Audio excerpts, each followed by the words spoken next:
Hindi ko akalain na ganito pala kalupit ang mundo pagdating sa pag-ibig. Binigay mo na ang lahat sa pinakamamahal mo, pero wala ka pa din kasiguraduhan na mapapasayo siya habang buhay.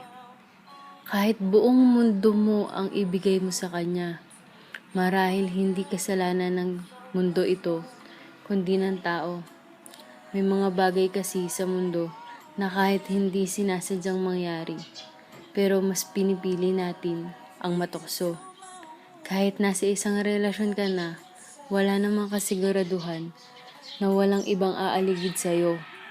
Pero kung pipiliin mong makasakit sa taong sinasabi mong mahal mo, marahil hindi mo talaga mahal ito. Hindi naman porket na hindi na kayo masaya na kinakasama mo, ay iiwan nyo ng isa't isa. Pinili nyo ang isa't isa, kaya dapat ay panagpaganahin nyo kung anong meron kayo. Kailan kaya tayo matututo na hindi sa lahat ng bagay sa mundo ay madali, masaya, nakakakilig o nakakatuwa? Pinaghihirapan ang lahat ng bagay dito. Tiwala, pagmamahal, pinagsamahan, pera, gamit at iba pa. Pero ang paglisan mo ay iyong pinili. Ito ay iyong ginusto. Mas pinili mo na mawala ang ating pinagsamahan. Mas pinili mo na mawala ang tiwala na nabuo. Ang pagmamahal na lumago. Hindi naman kita masisisi kung yan ang nararamdaman mo. Pero sana naging masaya ka sa pinili mo. Galit na galit ako sa mundo, sa sarili ko, sa gumawa sa akin, kahit kanino. Galit na galit ako nang nalaman ko ang dahilan ng paglisan mo. Nang nalaman ko ang katotohanan na hindi mo masabi-sabi sa akin dahil sinasabi mong ayaw mo akong masaktan. Pero mas pinili mong magsinungaling. Sa tingin mo hindi ako nasaktan dito. Galit na galit ako sa mundo dahil hinayaan niya na masaktan ako. Galit na galit ako sa sarili ko dahil hinayaan ko na mahalin ko ang taong alam kong sasaktan lang din pala ako. Galit na galit ako sa gumawa sa akin dahil pinaramdam niya sa akin ang mga bagay na hindi ko pa dapat mapagdaanan o maramdaman.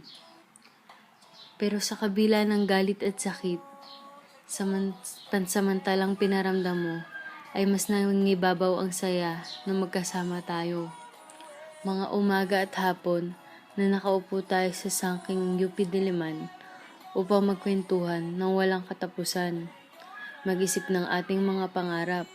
Ilang gabi na magkasama tayo, walang ginagawa kundi pakinggan ang bawat tibok ng puso at maramdaman ang pagmamahal na minsan ay hindi pa nadarama. Naalala ko din na sa tuwing hinahatid kita, ang pagsandal mo sa aking mga bisig, na kailanman ay hindi ko naisip na ang taong ito ay maaari pa rin palang mawala sa akin. Sa pagising ko bawat umaga, tinatanong ko sa sarili ko, bakit kaya mahal na mahal ko ang taong katabi ko? Kung bakit lahat ay kaya kong gawin para sa kanya? Kung bakit handa kong ibigay ang buong mundo ko? Huwag lang ako iwan ng taong ito. Minsan ay pinangarap natin kung ano ang itsura natin pagtanda. Ano itsura ng bahay natin? Dahil ako gusto ko black and white.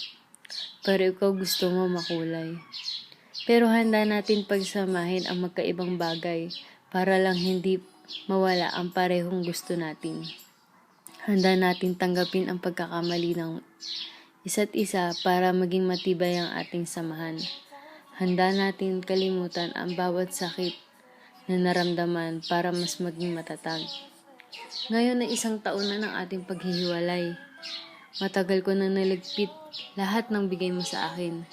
Pero alam mo ang mas masakit? Habang nililigpit ko ang mga bagay na ito, ay madami pa rin akong itinago at gustong makita. Dahil lagi kong iniisip, paano kung maging tayo pa uli? Paano kung bumalik ka pa? Paano kung hanapin mo yun sa akin, tapos magtampo ka? Pinaka nakakainis ay ang naramdaman ko na kahit sa sobrang sakit ng ginawa mo, ay ikaw pa din ang iniisip ko. Ikaw pa din ang inuuna ko. Siguro ngayon panahon na Panahon na magpaalam sa lumang ako, sa lumang nararamdaman ko para sa'yo. Papakawala na kita ng buong puso. Marahil hindi talaga ikaw ang para sa akin. At alam ko, may tamang tao pa rin na mapupunta sa ating dalawa na itinakda. Para sa taong makakarinig nito, ihanda mo lang ang sarili mo sa mga ipaparamdam sa iyo ng mundo. Kahit ano pa yan, maging masaya, malungkot, masakit, o iwan ka man ng taong mahal mo. Tanggapin mo ang nangyari. Huwag mong sukuan ang buhay. Maging matatag sa bawat pagsubok. Sigurado isang araw, pagkagaling mo sa napakasakit na karanasan, kapag nagmahal ka huli, ay magiging makabuluhan ang iyong mararamdaman.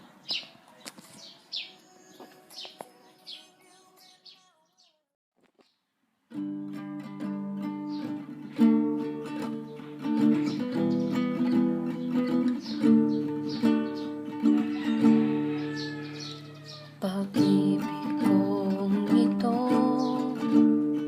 hindi magbabago. Kahit anong gawin mo, ako'y iyong-iyo. Simula nang makilala ka, ang puso'y nabihag mo.